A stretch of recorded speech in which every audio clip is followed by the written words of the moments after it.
말라기 2장 10절에서 16절까지 말씀 한 절씩 교독합니다. 우리는 하나버지를 가지지 아니하였느냐 하나는 하나님께서 지으신 바가 아니냐. 어찌하여 우리 각 사람이 자기 형제에게 거짓을 행하여 우리 조상들의 언약을 욕되게 하느냐.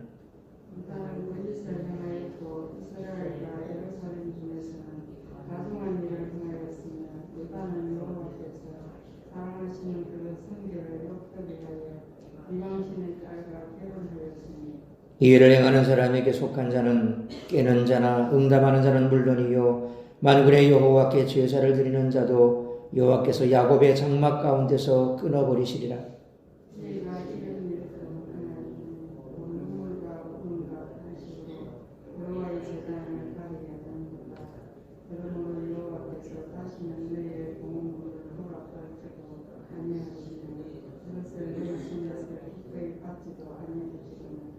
너희는 이르기를 어찌 됨이니까 하는도다. 이는 너와 내가 어려서 맞이한 아내 사이에 여호와께서 증인이 되시기 때문이라. 그는 내 짝이요 너와 소약한 아내로 돼 내가 그에게 거짓을 행하였도다.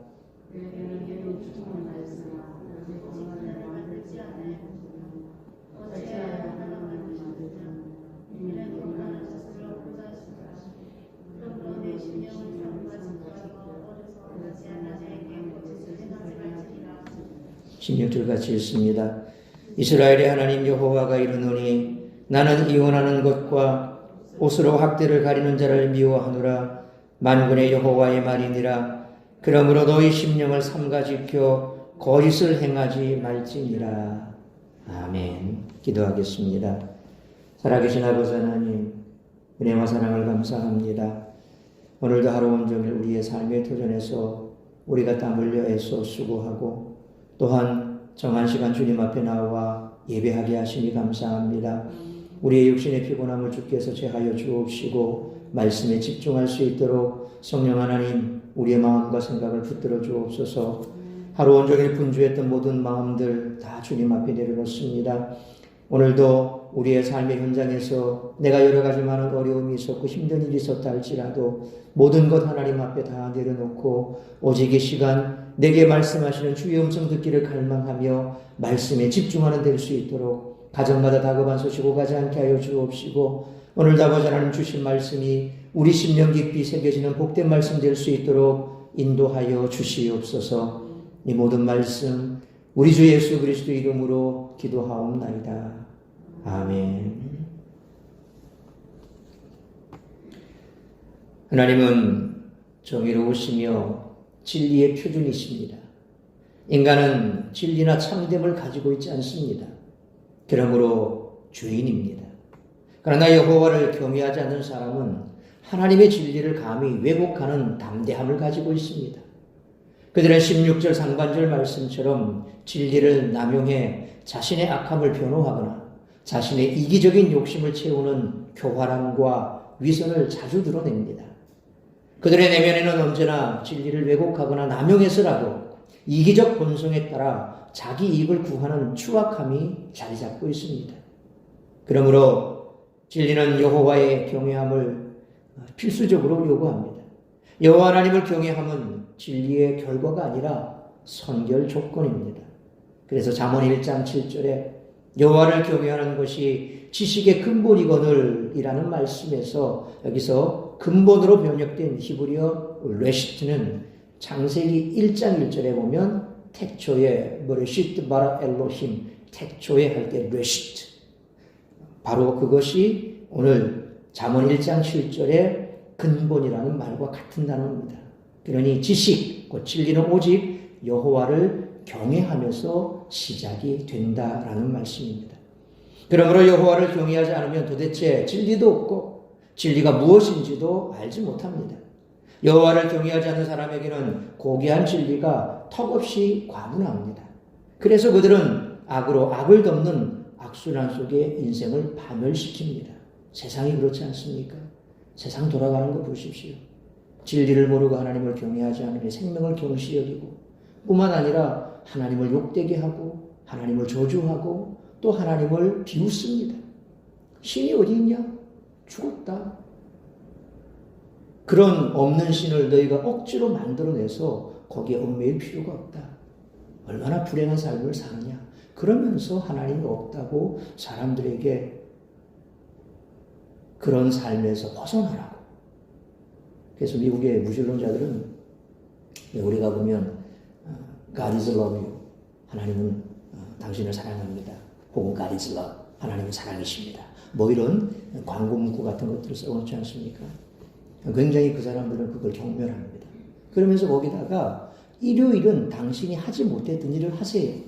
일요일은 가족과 함께 지내면서 행복을 누리세요. 뭐 이렇게 아주 조롱하듯이. 그러니까 하나님 앞에 예배하는 것은 아무 의미가 없다. 그 시간에 가족들하고 한번 행복한 시간을 가져라. 그게 너희에게 더 축복이다. 뭐 이렇게 얘기를 합니다. 그러면 믿지 않는 사람들은 그래 맞아. 일요일 쉬는 날은 가족들과 함께 보내야지. 믿음 약한 사람인데 거기에 또 흔들릴 수도 있겠죠. 하나님이 없다라고 하나님을 경외하지 않는 사람들은 이처럼 아주 하나님의 진리의 말씀을 우습게 여길 뿐만 아니라 하나님도 우습게 여깁니다. 그리고 생명을 경히 여기고 생명을 마치 파린 목숨같이 그렇게 생각합니다. 그러니 계속해서 끊임없이 이 땅 가운데서는 피 흘림이 반복되고 있지 않습니까? 뿐만 아니라 정직함과 신중함은 여호와 경외함의 아름다움을 드러낼 뿐만 아니라 여호와 경외의 선물입니다. 그들의 이방 결혼은 정직함이나 신중함이 결여되어 있기에 하나님의 성결을 오염시키는 것입니다. 다시 말하면 11절 하반절 말씀처럼 하나님의 성결을 힐렐 찌르는 것이었습니다. 그들은 하나님의 이름을 찔러 하나님을 아프게 했습니다. 그런데도 비겁하고 누추한 변명으로 하나님의 말씀을 왜곡했고 14절 상반절 말씀처럼 하나님의 책망에 정면으로 도전하기까지 했습니다. 하나님은 그들이 돌이켜 여호와를 경외하고 생명과 평화를 누리도록 3장에서 11조 문제를 가지고 이제 다을이 있을 것입니다. 하나님의 긍휼은 백성이 당신을 찌르는 아픔 가운데서도 그들을 향해 더욱 끌어올랐습니다. 그래서 하나님은 끝까지 사랑으로 우리를 대해주시는 겁니다. 오래 참아주십니다. 사랑하는 마음이 없으면 사실 참기가 어렵죠. 이건 뭐 부모 자식 간이나 부부 간이나 마찬가지입니다. 사랑이 깊으면 깊을수록 오래 참을 수가 있습니다. 고통도 또 멸시도 참을 수 있습니다. 그런 면에서 저는 아버지가 좀 덜 된 사람이에요. 우리 아내하고 자주 싸우거든요. 그러니까 저도 뿔에도 따구가 있어가지고 그래서 자주 애기처럼 둘이서 많이 싸웁니다. 그렇게 싸우고 나면 참 한심스럽죠. 뭐 하는 신고 싶기도 해요. 그래서 외려 욕하는 우리 아들보다 내가 상처를 더 많이 받아요. 나한테 상처받지, 아들한테 상처받지, 이중으로 상처를 받고 그래요. 어떻게 보면 정말 내가 덜 사랑하는가 보다. 그런 생각도 참 많이 듭니다. 진짜 그래서 어떻게 보면 10달 동안 뱃속에 아이를 품고 있는 엄마하고 아빠는 달라요. 부부가 헤어져도 누가 아이를 더 찾습니까? 당신 없어도 살아도 아이 없으면 못 산다. 이 엄마거든요. 왜? 내 뱃속에 내가 산거의 고통이라는 그 고통을 다 감수하고 잉태하고 그리고 출산했고 키웠기 때문에 그래서 지구상에 엄마의 사랑을 따라갈 존재는 없습니다. 그런 측면에서 제가 좀 부족한 게 많은 것 같아요. 어쨌거나 이처럼 사랑하는 마음이 깊으면 어떤 고통도 감내하죠. 바로 하나님께서 하나님은 사랑이시니라. 왜 사도 요한이 그렇게 말했겠습니까? 독생자라도 아낌없이 우리를 내어주셨는데 자기의 독생자라도 이 죄 많은 우리를 구원하고자 십자가에 내어주셨는데 그 사랑을 어느 인간이 따라갈 수 있겠습니까? 그러니 하나님께서는 이 정말 저주받아 마땅할 그런 우리가 하나님을 욕되게 하고 오늘 본문의 말씀처럼 하나님을 찌르는 것처럼 그렇게 아픔을 주어도 하나님께서는 더 그럴수록 사랑이 끌어오르는 그런 하나님이심을 우리에게 보여주죠. 오늘 교회도 이와 같은 여호와 경외함을 잃어가고 있지는 않은지 모르겠습니다. 하나님은 경외를 잃어가는 교회 안에서 수란을 당하고 계시죠. 그래서 옛날에 그런 일이 있었답니다. 흑인들이 미국 사회에서 제대로 존재를 받지 못하던 때, 그때 한 흑인이 너무너무 힘들어서 교회에 가서 기도를 좀 하고 싶었어요. 예배를 드리고 싶었어요. 그래서 어딘지 모르지만 밤중에 찬송 소리가 들리길래 그 교회를 들어가려고 문을 두드렸습니다. 웬 사람이 문을 열고 나왔습니다. 그리고 보니까 흑인이거든요. 당신은 여기서 예배 드릴 수 없어요. 문을 닫고 들어가고요. 그 사람이 얼마나 낙심이 되든지 교회 밑 계단에 앉아서 고개를 푹 숙이고 눈물을 떨고 있었어요. 그때 누군가가 옆에 와서 자기를 쓰다듬더랍니다. 그리고 어깨에 손을 얹고 하시는 말씀이, 나도 저기에 들어갈 수 없어. 그러고 보니까 예수님이시래요. 그러니까 거기서 백인들끼리 예배 드리는데 주님은 없다는 거예요. 어떻게 주님을 경외하는 사람들이 모여서 예배를 드리는데 흑인 백인 나누어서 그렇게 예배를 못 드리게 하느냐. 그러니까 거기는 주님이 없다는 겁니다. 오늘날 하나님을 경외한다, 하나님을 예배한다 하는 교회에서도 그런 모습이 발견될 수도 있다는 것입니다. 왜? 거기에 모이는 한 사람 한 사람이 하나님을 향한 경외심을 잃어버리고 온갖 세상 탐욕으로 앉아있다면 거기에는 하나님이 기뻐하는 곳이 아니라는 거죠. 말라기는 1장 6절로 2장 9절에서 제사장들에 대한 고발을 마치고 오늘 본문에서는 유다 공동체 전반에 만연한 가정의 혼란 문제를 다루고 있습니다. 말라기는 결혼이 하나님 안에서 이루어지지 않고 있음을 고발하며 이방인과의 통혼과 이혼 문제를 집중적으로 다루고 계십니다. 따라서 이와 같은 오늘 본문의 말씀을 통해 우리들이 깨달아야 할 것은 첫째로 10절로 12절 말씀처럼 하나님이 사랑하시는 성결을 지켜야 한다는 것입니다. 제사장들을 향한 책망에서 이제 백성들을 향한 책망으로 범위가 확대되었습니다. 하나님께서는 유다 백성들이 하나님을 경외하는 길에서 떠나는 것을 책망하십니다. 하나님은 그들이 당신을 가볍게 여기고 멸시했음을 그들이 이방 여인과 결혼한 일로 증명하셨습니다. 유다 백성들은 10절 말씀처럼 하나님께 반박했습니다. 그 말씀을 길게 풀었으면 이렇게 됩니다. 우리 모든 인류는 한 아버지 아담을 가지지 않습니까? 유대인이든 이방인이든 다 한 하나님께서 지은 바가 아니십니까? 우리가 이방 여인과 결혼한 것이 어찌하여 자기 형제들에게 거짓을 행하여 우리 조상들의 언약을 욕되게 하는 것입니까? 이렇게 이방 여인과의 결혼을 그들은 합리화했던 것입니다. 그들은 보편주의를 주장하면서 유다의 특별함을 지키려는 것은 시대착오라고 하나님께 반박한 것입니다. 그러나 유다 공동체는 혈연 공동체이자 신앙 공동체였기에 혈통의 순수성을 지키는 것이 신앙의 순수성을 지키는 것과 동일시되었던 것입니다. 그래서 하나님께서 가나안 땅에 들어갔을 때 그들과 결혼도 하지 말라, 가까이도 하지 말라, 거기에 있는 민족들을 다 몰아내라. 우리가 보기에는 잔인하리만큼 하렘 진멸하라 라고 하는 명령을 내렸거든요. 어린아이부터 가축까지 남김없이 다 죽여라. 지금으로 치면 이게 참 본표적인 인류에서 보면 전쟁도 완전히 씨를 말려버리는 전쟁, 이게는 말이 안 되는 전쟁 아닙니까? 근데 하나님께서 그렇게 말씀하셨습니다. 왜요? 이미 그곳에는 죄악이 가득 찼습니다. 하나님께서 가나안 땅을 주시기 전까지는 아직까지 그 땅에 죄악이 가득 차지 않았고 때가 되지 않았기 때문에 하나님 그들에게 주시지 않았지만, 그러나 때가 됐을 때 이제 400년의 세월이 지나고 나서 그 땅의 죄악이 관영해서 하나님께서 그들을 애굽에서 끌어내셔서 그 땅에 들어가게 하셨던 것 아닙니까? 그리고 하나님께서 그 땅을 정복할 수 있도록 도와주신 것이죠. 피 하나 흘리지 않고 여리고성을 무너뜨린 것도 사실상 칼로 찔러 죽여 이렇게 하면 얼마나 참 처음부터 그 땅에 대한 아주 트라우마가 생기겠습니까? 전쟁에 나갔다 온 사람들이 외상후 스트레스 정도를 많이 간다지 않습니까? 거기서 사람을 죽이고 옆에 전우가 피 흘려 죽고 생사의 갈림길에서 왔다 갔다 하는 그런 모습, 그런 것들을 경험하면 이 정신적인 스트레스가 엄청나답니다. 그런 충격적인 일을 겪으면 바로 그렇게 된다는 거죠.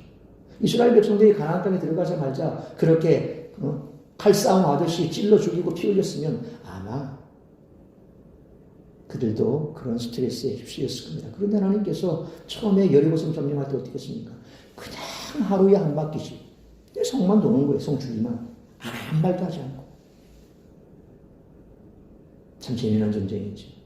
아마 그 성 안에 있는 사람들 저것도 미쳤나 그랬으면서도 한편으로는 두려웠을 거예요. 왜? 전쟁은 이런 게 아닌데 도대체 저들이 홍해도 건너왔고 막 이러면서 그런 얘기들을 듣고 있었던 아마 그런 정보도 있었을 거예요. 그러니 뭔가 저들의 하나님 저렇게 건너온 히브리인 저 사람들은 과연 어떤 사람인가 두려움도 있었을 거예요.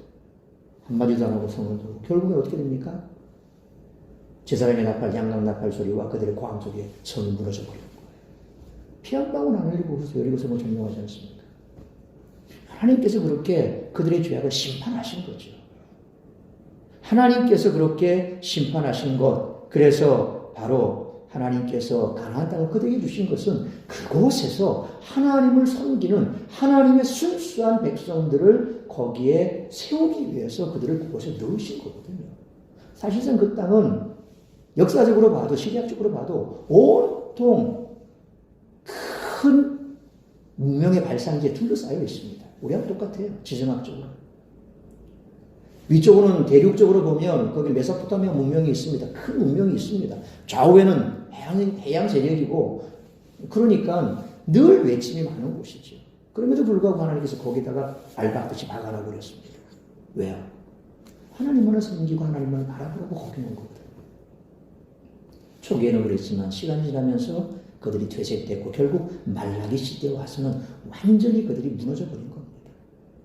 말라기 선지자가 오늘 계속해서 말씀하시는 것, 하나님께서 왜 너희를 여기에다가 택한 백성으로 만들었냐? 너희의 순수성을 잃지 말라는 겁니다. 그래서 이방 여인과 결혼도 하지 말고 너희의 순수성을 계속 가져라. 왜? 이방신이 들어오면 혼합되어 버리잖아요.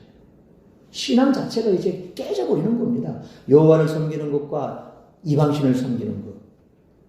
아하방이 그랬지 않습니까? 이세벨을 데리고 와서 바알과 아세라 선지자를 섬기게 만들어버리고 신앙의 순수성이 깨져버리는 겁니다.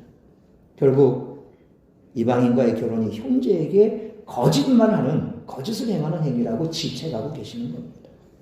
하나님께서는 11절 말씀처럼 그들의 주장을 즉시 반박합니다. 그들이 이방 여인과 결혼한 것을 어떤 행동인지 세 가지로 말씀합니다. 첫째, 그 아내에게는 거짓을 행한 신실치 못한 행동이다라고 11절에서 말씀하시고, 둘째는 유다 공동체에는 가증한 일이 된다라고 했습니다. 셋째, 여호와 하나님께는 그분이 사랑하시는 성교를 욕되게 하는 것이다 그랬습니다.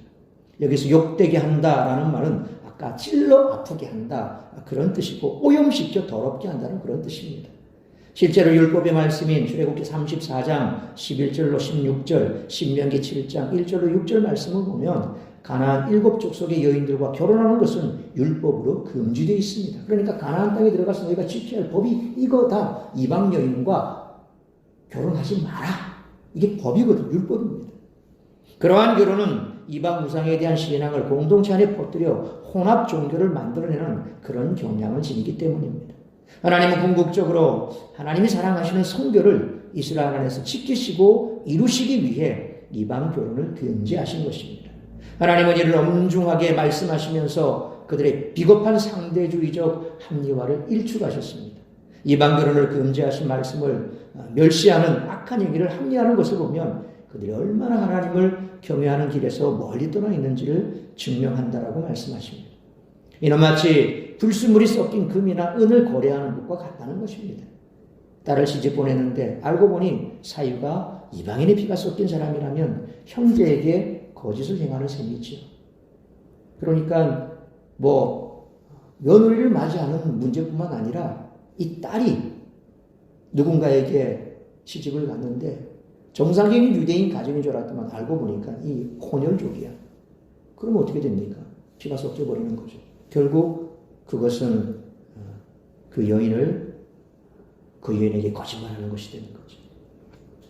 가장 큰 문제는 혈통이 혼합되어 신앙도 혼합되는 것이었다는 것입니다. 그렇게 말라기는 12절 말씀처럼 이방인과 통혼하는 자는 아무리 하나님께 제사를 드린다 하더라도 하나님이 그를 야곱의 장막에서 끊어버리신다라고 선언하고 계십니다. 다시 말하면 이스라엘 백성으로 인정할 수 없다는 말입니다. 그러므로 신약 시대에도 여전히 이런 원칙을 지켜야 하는 것은 아니지만 신앙의 순수성을 지켜야 한다는 것은 변함없는 원리로 하나님께서 사랑하시는 성결을 지키기 위해 세상과 구별된 삶을 살기 위해 날마다 몸부림치는 우리 모두가 되시기를 축원합니다. 두 번째로 13절로 14절 말씀처럼 정직하고 거룩한 삶으로 산 제사를 드려야 한다는 것입니다. 13절 말씀처럼 유다 백성들은 이렇게 본처와 이혼하면서도 문자적으로 이혼한다, 내쫓으면서도 속죄받기 위해 제사를 드릴 것입니다. 그러나 하나님은 그들이 제사를 드리면서 눈물과 울음과 탄식으로 여호와의 제단을 덮을지라도 그들이 드리는 거짓된 속죄 제물에 눈길조차 주지 않으실 것이고 그들이 손으로 드리려는 호의 혹은 기쁨을 결코 받지 않으실 것이다. 그렇게 말씀하십니다. 그들이 속죄제를 드린다 해도 용서받을 길이 없다는 것입니다. 하나님은 이렇게 정직하지 못하고 비겁한 그들의 행위를 책망하셨습니다. 그럼에도 불구하고 유다 백성들이 습관을 쫓아 또다시 하나님의 말씀에 정면으로 도전합니다. 10절로 13절에서 하나님이 길고도 상세하게 말씀하셨지만 그들은 14절 상반절 말씀처럼 두 단어로 짧게 히브리어로 이렇게 되어 있습니다. 알마, 무엇 때문입니까? 그렇게 소리치며 하나님께 정면으로 항변합니다. 이방 여인과 결혼한 것이 뭐가 그렇게 큰 죄냐는 항변이고 속죄제 드리고 눈물, 울음, 탄식으로 회개하더라도 용서받지 못하고 쫓겨나는 것은 부당하다는 항변입니다. 그들이 하나님 말씀의 뜻을 이해하지 못한 것이 아닙니다. 하나님이 아무리 그렇게 말씀하시더라도 자신들을 그렇게 대하시는 것은 너무 심한 조사라고 고집을 꺾지 않고 불만을 표시하는 거죠. 다 이해됩니다. 그러나 이건 좀 너무 심한 것 아닙니까? 뭐 이런 거죠. 제사장들뿐만 아니라 일반 백성들 역시 하나님을 가볍게 여겼고 두려워하지 않았습니다. 그들이 하나님께 항변하며 정면으로 도전하는 모습으로 분명히 드러났습니다. 하나님은 6절 말씀에서 레위를 비롯한 제사장들에게 정직을 요구하셨죠. 하나님은 유다 백성들의 정직하지 못한 질문에 14절 하반절 말씀처럼 직선적으로 너희가 어려서 맞이한 아내에게 거짓을 행하지 말라 그렇게 말씀하십니다. 하나님은 자신을 합리화하려는 그들의 부정직함을 드러내시기 위해 정직하게 직선적으로 그렇게 말씀하셨습니다. 이처럼 이방인과의 통혼이 형제에게 거짓을 행하는 것이라면 14절 말씀처럼 이혼, 곧 남자가 아내를 버리는 행위는 아내에게 거짓을 행하는 것입니다. 그럼에도 불구하고 이스라엘 백성들은 여인들이 성전에 들어올 수 없는데 이혼당한 것과 제사가 무슨 관계가 있는가 하는 그런 생각을 가질 수 있습니다. 이제 마태복음 새벽마다 저희가 살펴보고 있지 않습니까? 이제 곧 이혼의 문제가 또 등장을 합니다. 이 말씀과 잘 매치가 되네요. 예수님께서도 구약의 율법대로 이혼 증서 써주고 그래서 여인을 내쫓으면 된다 그랬거든요. 왜냐하면 적법한 절차에 따라서 여자가 이혼 증서를 가지고 있으면 딴 데 시집갈 수 있어요. 여자들은 옳은 아니나 지금이나 모르는 좀 다릅니다만 과거 같은 경우에는 혼자 남편 없이 살아간다는 게 그건 거의 불가능이었습니다. 거기다가 자식까지 없다면 그 완전히 그건 죽는 겁니다. 그래서 율법으로 고아와 가부, 나그네, 고아와 가부와 나그네를 돌보라고 율법으로 정해놓은 것도 바로 그 시대가 그런 거거든요. 그러니까 이사 남자들이 율법에 그렇게 돼 있다. 합법적으로 이혼하려면 그냥 이혼 증서 하나 써주고 내보내면 된다. 라고 그들은 생각했는데 예수님께서 뭐라고 말씀하셨냐면 그건 아니야. 간음한 그게 밝혀지지 않았다면 그건 안 돼. 그건 너희가 그 여인에게 간음하도록 죄를 짓는 거야. 너희가 편리할 대로 이혼 증서나 썼으니까 나 문제없어라고 그렇게 그 당시 남자들이 유대 남자들이 살다가 별로 그냥 마음에 안 드니까 그렇게 해서 이혼 증서 하나 써주고 너 가 이래버리고 나면 그게 어떻게 온당한 거냐라고 말씀하셨거든요.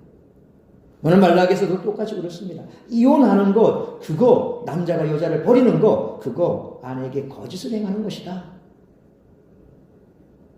그런데 오늘 이 말라기 시대의 이스라엘 백성들은 그것하고 우리가 속죄제를 드리는 것과 뭔 상관이 있습니까? 그렇게 묻는 거예요.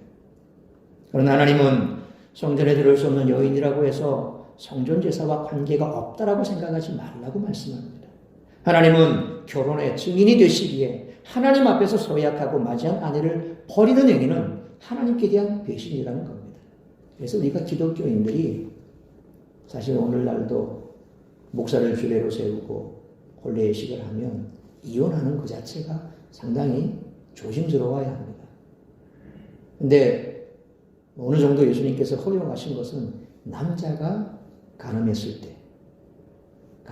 때는 그 여인의 미래를 보고 이혼하는 것도 괜찮다라고 그렇게 허용하시는 것처럼 보입니다. 어쨌거나 오늘 말라기 시대에도 남자가 여자를 버리는 거, 그건 여인에게 거짓말하는 거다. 왜? 하나님이 증인이신데 너 나 앞에서 그렇게 함께 백년해로 하기로 했는데 왜 여자를 버려? 라는 거죠. 하나님이 증인이시라는 겁니다. 그래서 바로 이것은 하나님에 대한 배신과 똑같다. 너 나 앞에서 그렇게 안 하기로 했잖아. 그렇게 나를 증인으로 세웠잖아. 근데 왜 그래? 너 나한테 배신한 거야. 그런 말씀이죠. 또한 가르침은 제사가 단지 성전 안에서만 드려지는 종교의식이 아님을 이 말씀 속에서 일깨워주는 거죠. 법이 그렇고 또 제사가 그래서 이것은 이거고 저건 저거고 라고 구분해서 그렇게 마치 형식적인 종교생활 하지 말라는 겁니다. 그러므로 가정에서 악을 행하는 자가 하나님 앞에 제물을 바칠 수 없듯이 일상에서 정결하게 살지 않는다면 하나님이 우리 예배를 받지 않으심을 반드시 기억하고 하나님께서 기뻐 받으시는 예배가 되기를 원한다면 먼저 정직하고 거룩한 삶으로 산 제사를 드리는 우리 모두가 되시기를 축원합니다. 세 번째로 15절로 16절 말씀처럼 하나님을 경외함으로 신앙의 순수성을 지켜나가야 한다는 것입니다. 그 아내들은 여호와 하나님이 증인이 되신 결혼식을 통해 그들이 맞이한 아내며 하나의 영혼으로 창조되어 한 몸이 된 그런 존재입니다. 그렇게 하신 것은 경건한 자손 하나님의 백성을 얻기 위함입니다. 그렇게 함으로써 유다 공동체 안에 이방인의 풍속이 들어와 하나님의 나라를 훼손되는 것을 차단하고자 하신 것입니다. 하나님은 당신이 사랑하시는 성교를 유다 공동체 안에서 이루시기를 원하셨습니다. 16절에서는 15절 말씀을 부연에 강조하십니다. 나는 너희가 거짓으로 속여 폭력적으로 이혼하는 것을 미워한다. 그리고 너희 마음속에 도사리고 있는 폭력과 그 폭력 행위를 당한 아내의 마음속 고통과 슬픔과 허탈함을 옷으로 가리고 사람들에게 그것을 감출 수 있다고 하는 자들을 경멸한다. 그렇게 말씀하십니다. 요즘 가정폭력이 참 문제가 되지 않습니까? 이게 예수 믿는 사람도 그런 사람이 있어요. 제가 섬겼던 교회에 집사님이 계셨는데 그 집사님이 아주 성격이 좀 개박스러웠어요. 가끔씩 이것도 한 잔씩 하시고, 옛날에는 제가 못 봤는데 옛날에는 정말 심했대요. 예배 드리는데 와서 한잔하고 오셔가지고 부인 머리채를 잡고 그냥 끌고 나갔대요. 그 정도였대요. 근데 어느 날 어떤 이렇게 기도하는 가운데 개과천선하셔서 교회를 잘 나와서 집사 직분까지 받았어요. 그래서 이제는 부부가 같이 교회를 잘 나오시는데 그럼에도 불구하고 이것도 하시고, 가끔씩 몰랐는데 가끔씩 이렇게 하시고 이게 또 이렇게 가시고 뭐 그렇게 하신대요. 이건 뭐 나중에서 하는 얘기인데 결국 그분이 역시 이렇게 하고 새벽 이렇게 그 7번 울산 가는 7번 국도가 마의 국도거든요. 거기는 거의 가로등도 없으니까 깜깜합니다. 그런데 이거 하고 어찌 된 건지 중앙선 반대편으로 넘어와서 지나가는 사이에 맞춰서 직사하셨어요. 나중에 이제 그 부인 집사님은 신학을 하시고 사역의 길로 그렇게 가고 계시고, 지금 두 자녀들은 그래도 교회 안에서 잘 커서 딸도 홍익대, 서울에 홍익대 나오고 아들도 또 열심히 또 대학 공부하고 이렇게 잘 지내는데 아무튼 그런 일이 있었어요. 그러니까 교회 다니고 집사 직분 받아도 보면 그냥 이게 절제가 안 되고 그냥 성격이 절제가 안 되면 막 똑같아. 오늘 성경이 뭐라고 말합니까? 그렇게 하고서 옷으로 가리고 그 아픈 마음을 옷으로 가린다고 해서 되냐? 그거 내가 그걸 경멸한다. 우리 예수 믿는 사람들도 잘 새겨들어야 됩니다. 하나님이 그저 지금 당장 하늘에서 벼락이 안 떨어져서 문제 없는 듯 착각하지만 하나님이 싫어하시는 거예요. 하나님은 16절 마지막에 너희는 영혼을 다하여 삼가 지켜 거짓을 행하지 말라 그렇게 말씀하십니다. 이 마지막 말씀이 15절에서 아내에게 거짓을 행하지 말라 하셨던 그 말씀과는 다른 말씀임을 우리는 주목해야 됩니다. 이것은 분명히 16절 마지막 말씀은 하나님께 거짓을 행하지 말라는 말씀이에요. 15절에서는 아내에 대한 말씀이지만 16절에서는 하나님에 대해서 거짓말하지 말라. 하나님이 눈 감은 눈 뜬 장님입니까? 다 알고 계시잖아요. 그럼에도 불구하고 아내를 그렇게 해놓고 옷으로 가리고 그걸 다 된 것처럼 생각하고 사람들은 눈을 속일지 모르지만 하나님은 속이지 못한다는 거예요. 그렇게 하지 말라는 거예요. 하나님 그걸 경멸한다. 왜 그렇게 하지 말라. 경고하시죠. 이런 말씀이 왜 나왔을까요? 말라기 시대의 그 유대 사회 속에 이런 일들이 만연하더라는 겁니다. 오늘도 마찬가지입니다. 수천 명의 교인들이 모이는 그곳에 그런 사람 한두 명 없겠습니까? 있습니다. 주일날 오면 열심히 예배 잘 드려요. 그러니까 사람들이 볼 때는 문제 없는 것 같아. 그런데 집에 돌아가면 뭔가 교회 안에서 혹시라도 아내가 실수를 해서 뭔가 잘못한 일이고 말 한마디 잘못해서 남편이 뭔가 흠집이 생기고 자존심이 구겨져 보면 당장 집에 들어가면 난리가 나죠. 얼마나 두렵겠어요. 하나님이 그걸 경멸하신다고 그랬거든요. 그래서 하나님이 그들에게 최종적으로 원하시는 것이 이제 드러났습니다. 그것은 여호와를 경외함으로 모든 악에서 떠나라는 포괄적인 말씀입니다. 하나님을 경외하면 그럴 수가 없지요. 하나님을 사랑하면 그럴 수가 없는 거예요. 하나님이 살아계신다는 것을 알면 그럴 수가 없는 거예요. 어떻게 그렇게 해놓고 옷으로 가려놓고 문제없다라고 그렇게 말할 수가 있겠습니까? 사람은 몰라도 하나님은 다 아시잖아요. 하나님은 오늘 본문을 마치면서 하신 말씀은 이스라엘 백성들에게 포괄적인 하나님 경외를 요구하셨습니다. 당시에는 출산과 결혼을 분리해 생각하는 사람이 없었습니다. 말라기는 유다 백성이 경건한 자손을 얻어야 하는데 이방인과의 통혼과 빈번한 이혼으로 결혼 관계가 무너지면 경건한 자손이 이어지지 않아 하나님의 백성이 무너지게 된다고 경고하고 있습니다. 이것은 오늘날도 마찬가지입니다. 오늘날도 가정이 무너지고 있지 않습니까? 그리스도인 가정도 무너지고 있습니다. 그리스도인 가정이 무너지면 결국 교회도 무너집니다. 교회가 무너지면 소망이 없어지는 거죠. 15절 상반절 말씀처럼 하나님은 사람을 만드실 때 아담 한 명만이 아니라 많은 사람을 한꺼번에 만드실 수 있었음을 밝힙니다. 그러나 한 사람만 만드시고 그를 통해 사람이 퍼져나가게 하신 이유는 15절 하반절 말씀처럼 경건한 자손을 얻게 하시려는 것이었습니다. 다시 말하면 순수성을 지키기 위함이었다는 것이죠. 그러나 유다 백성들은 이방 민족과 통혼할 뿐만 아니라 쉽게 이혼하는 등 거짓을 행함으로 경건한 자손을 얻는 결과와는 멀어지고 있었던 것입니다. 이렇게 되면 점점 더 신앙의 순수성을 잃어가고 결국 망하게 될 것입니다. 말라기의 그 예언처럼 하나님의 우려처럼 결국 이스라엘 백성들은 이 땅에서 흔적도 없이 사라졌다가 그나마 다시 이제 한 국가로 나눠서 세워졌는데 그 땅에서도 지금 보면 얼마나 많은 그리스도인들이 탄압을 받는지 모릅니다. 예수 믿는다는 이유로 유대 근본주의자들 그런 사람들이 얼마나 크리스천들을 경멸하는지 자신들은 독일 나치하에서 학살을 당했고 또 그 이후로도 멋있는 고통을 당했는데 다 그게 기독교 때문이다. 그렇게 그들은 생각을 하고 있어요. 왜냐하면 히틀러도 그 당시 독일인들도 다 주일날 되면 예배 드리는 사람들이었거든요. 거기 히틀러 앞잡이도 기독교인이에요. 그러니까 그들은 시를 떠는 거예요. 그러나 그건 하나님과 상관이 없지요. 하나님이 이렇게 시킨 겁니까? 악한 인간이 그렇게 한 거죠. 그럼에도 불구하고 계속해서 이스라엘 본토 안에는 그런 일들이 벌어지고 있습니다. 신앙의 순수성을 잃어버리면 결국 그들도 망할 수밖에 없다는 겁니다. 그러므로 여호와를 경외함으로 모든 악에서 떠나 신앙의 순수성을 지켜나가는 우리 모두가 되시기를 축원합니다. 사랑하는 성도 여러분, 물론 지금은 혈통적 순수성과 신앙적 순수성이 동일시되지는 않습니다. 우리는 여기에서 신앙의 순수성에 대한 경고를 새겨들어야 합니다.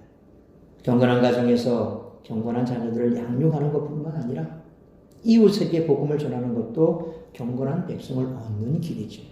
이 과정에 세상의 가치관이 혼합되거나 교회가 자꾸 분열되어 흩어진다면 하나님을 배신하는 것입니다. 그러므로 신앙의 본질을 회복하고 유지하기 위해 힘쓸 뿐만 아니라 신앙의 순수성을 지켜나가기를 힘쓰며 하나님께서 기뻐 받으시는 예배가 되기를 원하므로 정직하고 거룩한 삶으로 산제사를 드리는 우리 모두가 되시기를 주님의 이름으로 축원합니다. 기도하겠습니다. 살아계신 아버지 하나님, 은혜와 사랑을 감사합니다. 오늘도 우리가 주의 말씀 앞에 서서 우리 자신을 돌아봅니다. 하나님을 경외함이 얼마나 중요한 것인가. 이스라엘 백성들이 그 마지막 말라기 선지자의 그 예언에도 불구하고 하나님의 엄한 그 말씀에도 불구하고 그들은 하나님에 대하여 자꾸만 도전하고 변명으로 일관했습니다.